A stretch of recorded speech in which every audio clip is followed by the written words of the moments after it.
Well, Nompu, you're correct. Parties have been meeting this week. Labour and employers in the metal and engineering sector have been meeting here. You remember that the parties came to a deadlock a couple of weeks ago, and they've been under facilitated talks to try and resolve that deadlock. And yes, we did speak to NUMSA yesterday, and they did say that today for them was a bit of a D-Day, in a sense that if employers do not come to the party these days, it will pretty much make their positions very clear as they go into their National Executive Council meeting next week.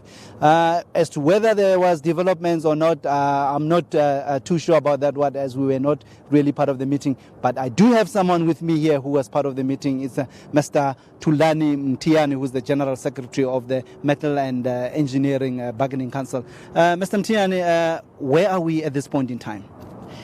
Good afternoon to you and good afternoon, South Africa.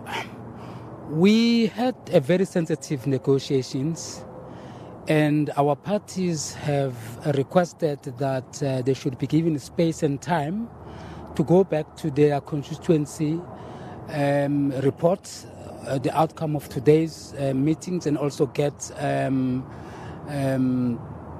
fresh mandate where they need fresh mandate on the issues that were discussed today. That's how far we can go in terms of giving you a report in terms of what happened today. I get a sense that you're hesitant in terms of telling us how parties have actually moved. But for about yesterday, the employers were still sitting at about 6.1% offer, which is basically an opening offer. While, as I understand, NUMSA was still demanding their 15% increase.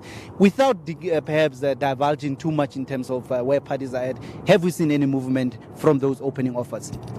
Look, I don't want to go into those specific details. What I can say to you is that there is progress, and that progress can only be lead us to a settlement in the industry. But up until then, there's nothing much that we can divulge.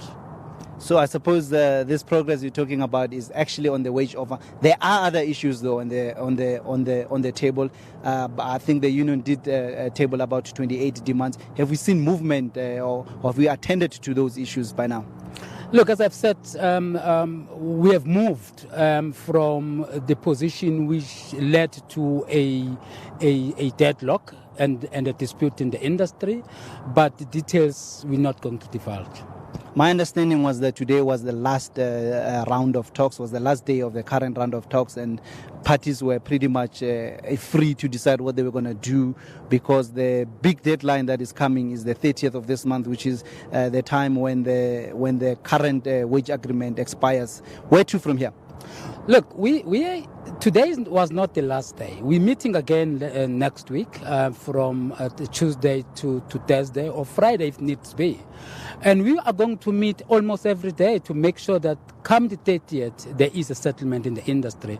Because all the parties, they don't want a strike. They will do everything possible to make sure that we avoid a strike in our industry. Then, therefore, today was not the last day. There's still going to be a number of other meetings building up to the 30th of June. Thank you so much.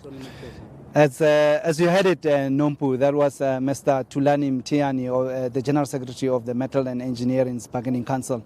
As things stand now, it looks like parties are still going to continue talking next week, but the 30th of June deadline is approaching very fast, so I take it parties will have to move much closer to each other if they want to make sure that they have an agreement in place before the current one expires at the end of this month. Thanks very much. That was our colleague Leuta Motlogelwa reporting from Benoni.